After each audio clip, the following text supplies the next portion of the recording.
كنت ونكشن داوديال halkan waa telefishinka caalamiga ah deegaan channel TV oo hadii jaraale ka daawataan bartaan ku leenahay YouTube-ka aaladaha social media ayaga nagala socon kartaan daawadayaal maanta oo ay taariikhdu tahay 14 bishii 8 2018 waxaan barnaamijkeena faqrada wargeyska ku soo qaadan doonaa dhaqaalaha Turkiga liqliqanaya oo maanta aad muddo inuu ka soo reynayo daawadayaal barnaamijkeena in hore ugu soconaa waxa ka soo sidii hore ka soo reynaya xiisadii Turkiga ee dhaqaalihiisa gashay kadib markii uu Turkigu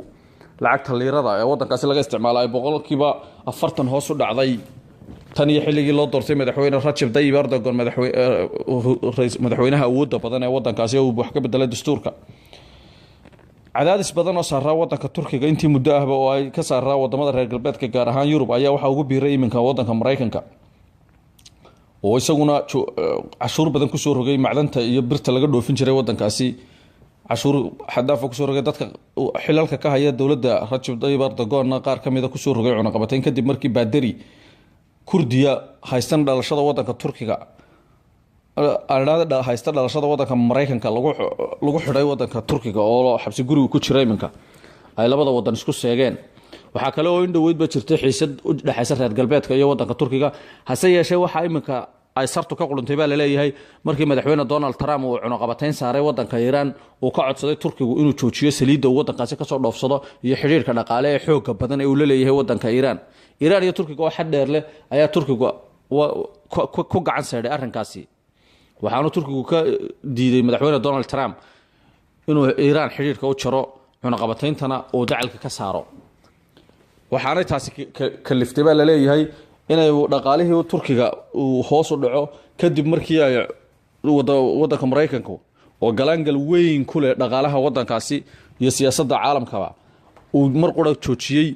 wixii ka soo gali jiray wadankaasi dhaqaalaha wadankana uu ku soo rogay cunaqabatayn shirkado badan oo wadanka Turkiga laga leeyahay madaxweynaha wadanka Turkiga Recep Tayyip Erdogan oo dhowr jeer hadallo kulul hawada u mariyay madaxweyne Trump kama hadal isagu wali arrimahan hase yeeshee waxa jirta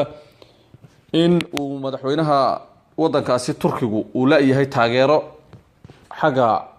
wadamada dariska la ah ama hadii kala la eegaba caalamka islaamiga oo dhowdba u ololeynayay dabeetana imka ay noqotay farkii fool ma dhaqdo dhaqaalihiisuna oo imka gabagaba ku dhowiyay hase yeeshee waxa la sheegayaa dadka Turkiga oo aad xaga wadaniyada u jecel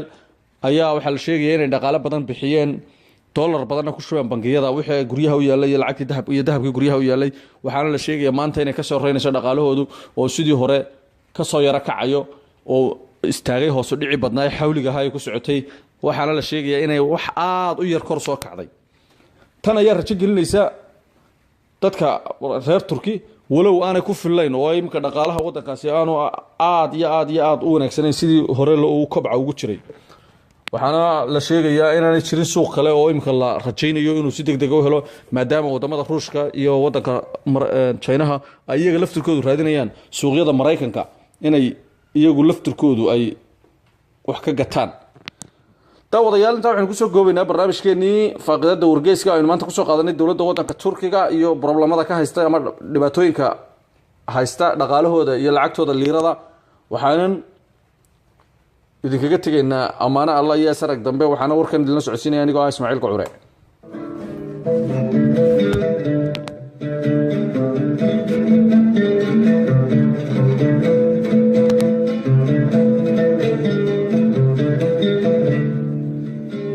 Hadub nisito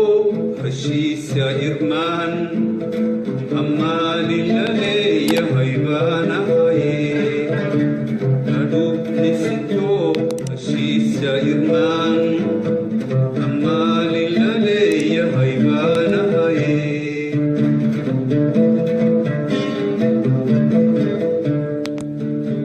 nin haud fadiyo